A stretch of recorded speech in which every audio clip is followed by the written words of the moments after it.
നമസ്തേ, mentor പ്രേംലാലിലേക്ക് സ്വാഗതം. കഴിഞ്ഞ എപ്പിസോഡിൽ നമ്മൾ ദേഷ്യത്തെക്കുറിച്ച് പറഞ്ഞു ഓർക്കുന്നുണ്ടോ?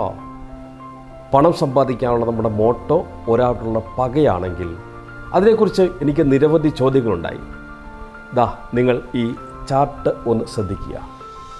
നമ്മുടെ ഇമോഷൻസ്, വികാരങ്ങൾ, ഈ വികാരങ്ങൾക്കുള്ള ഫ്രീക്വൻസി ലിസ്റ്റാണ് ഈ കൊടുത്തിരിക്കുന്നത്.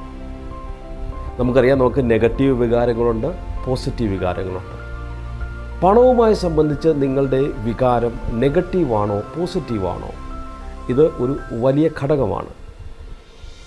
ഈ വികാരങ്ങളുടെ ശ്രേണിയിൽ ഹയർ ഫ്രീക്വൻസീസ് ഉള്ളത് നോക്കൂ, നല്ല കാര്യങ്ങൾക്കാണ്. ഈ ലോവർ ഫ്രീക്വൻസീസ് കിടക്കുന്നത് മോശം കാര്യങ്ങൾക്കാണ്. അങ്ങനെയെങ്കിൽ പണവുമായിട്ട് ബന്ധപ്പെട്ട് ഒരു ചെറിയ ഉദാഹരണം ഞാൻ പറയുമ്പോൾ നിങ്ങൾക്ക് മനസ്സിലാവും. സമ്പന്നരെ കാണുമ്പോൾ നിങ്ങളുടെ മനസ്സിലുണ്ടാകുന്ന തോട്ട് എന്താണ്? ഇന്ന് മുതൽ ഇതൊന്ന് ശ്രദ്ധിച്ചു തുടങ്ങണം കേട്ടോ.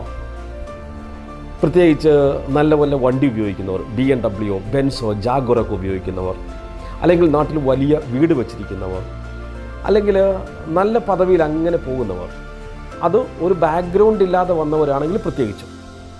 ബാക്ക്ഗ്രൗണ്ട് ഇല്ലാന്ന് ഞാൻ പറയുന്നത്, ഇപ്പോൾ ഈ ആഢ്യത്വത്തിന് നമ്മുടെ സമൂഹത്തിൽ വലിയ പ്രാധാന്യമുണ്ട്, പ്രത്യേകിച്ച് ഗ്രാമപ്രദേശങ്ങളിൽ.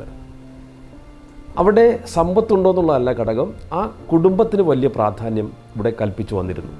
പ്രത്യേകിച്ച് നമ്മുടെ ഈ അടിയാൻ കുടിയാൻ ഒക്കെയുള്ള കൾച്ചർ ഉണ്ടായിരുന്ന ഒരു സമയത്ത്. എന്നാൽ ഇന്ന് ആ കൾച്ചർ പോയി. പക്ഷേ എന്നാലും ചിലരുടെ മനസ്സിൽ നിന്ന് ആ കൾച്ചർ മാറിയിട്ടില്ല. അപ്പോൾ ഒരാളൊരു പ്രദേശത്ത് പെട്ടെന്ന് പണക്കാരനായി മാറുമ്പോൾ അന്നേ വരെ അയാളോട് കാണിച്ചിരുന്ന ഒരു സ്നേഹത്തിന് പകരം പലരുടെയും മനസ്സിൽ ഒരു അകൽച്ച വരുന്നുണ്ടാവും. മേ ബി അതിന് നമുക്ക് വേണമെങ്കിൽ ഒരു അസൂയ കലർന്ന അകൽച്ചയെന്നോ അല്ലെങ്കിൽ എന്തോ ഒരു ശത്രുതാ മനോഭാവം അത് കാണുന്നുണ്ട് സമൂഹത്തിൽ പൊതുവേ. ഞാൻ നിങ്ങളോട് ചോദിക്കുന്നത്, നിങ്ങൾക്കങ്ങനെ തോന്നാറുണ്ടോ? കാരണം നമുക്ക് നമ്മളെക്കുറിച്ചിട്ടാണല്ലോ എപ്പോഴും അവയർനെസ് ഉണ്ടാവേണ്ടത്. അങ്ങനെ തോന്നുമ്പോഴുണ്ടാകുന്ന പ്രശ്നം നിങ്ങൾക്ക് ഈ ചാർട്ട് കാണുമ്പോൾ മനസ്സിലാവും. നിങ്ങൾ സമ്പന്നനാവാൻ ആഗ്രഹിക്കുകയും സമ്പത്തുള്ളയാളെ നിങ്ങൾ ചീത്ത പറയുകയും ചെയ്യുമ്പോൾ നിങ്ങൾ സമ്പത്തിൽ നിന്നും ശരിക്കും ഒളിക്കുകയാണ് ചെയ്യുക. അപ്പോൾ നമുക്ക് ഇന്ന് ശ്രദ്ധിക്കേണ്ട വിഷയം മണി ഇമോഷൻസ് ആണ്. പണത്തെക്കുറിച്ച് നിങ്ങൾ കേൾക്കുമ്പോഴും പണക്കാരെ കാണുമ്പോഴും സമ്പത്ത് കാണുമ്പോഴും ഐശ്വര്യം കാണുമ്പോഴും ഒക്കെ നിങ്ങളുടെ ഇമോഷൻ ഒരു ശൂന്യതയാണോ? അയ്യോ എനിക്കില്ലല്ലോ എന്ന ഭാവമാണോ? അതോ എനിക്ക് അപ്രാപ്യമാണ്, എനിക്കിതൊന്നും പ്രാപ്തിയില്ല എന്നൊരു ഭാവമാണോ? അതോ പകയാണോ, ദേഷ്യമാണോ, ഇല്ലായ്മയാണോ? നമ്മൾ നെഗറ്റിവിറ്റി എന്നൊക്കെ പറയില്ലേ, ഇത് നിങ്ങൾ ഒബ്സർവ് ചെയ്യണം.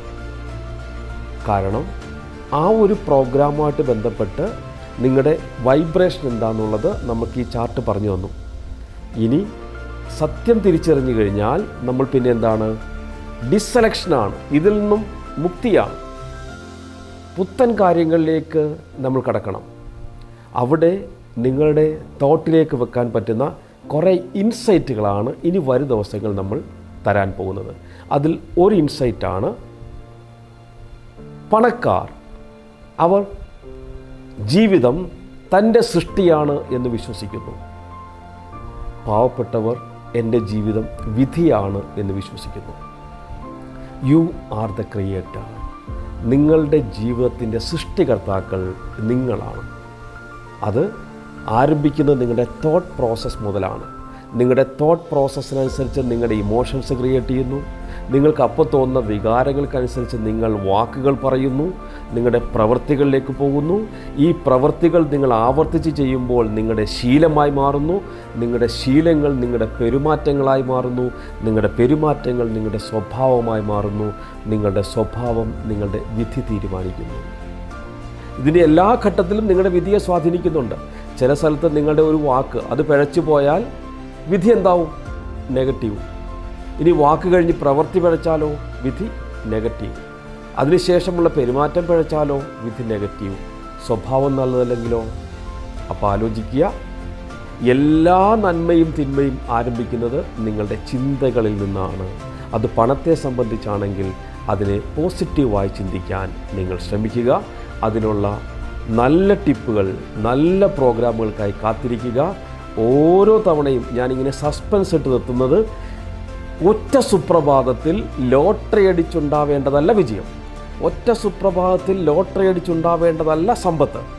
നമ്മൾ ആദ്യം പറഞ്ഞിട്ടുണ്ട്, നിങ്ങൾക്ക് അങ്ങനെ സമ്പത്ത് കിട്ടിയാൽ പോലും നിങ്ങളുടെ മണി ബ്ലൂ പ്രിൻ്റ്, നിങ്ങളുടെ മണി കണ്ടെയ്നർ അതിന് തക്ക വലിപ്പമില്ലെങ്കിൽ വളരെ പെട്ടെന്ന് നിങ്ങൾ കടക്കണിയിലേക്ക് പോകും. അതുകൊണ്ട് കളി അറിഞ്ഞ് കളിക്കാം, ഉള്ളുകളി ശരിയാക്കാം, എന്നിട്ട് പുറം കളിക്കായി ശ്രമിക്കാം. Stay tuned. മെൻറ്റർ പ്രേംലാൽ.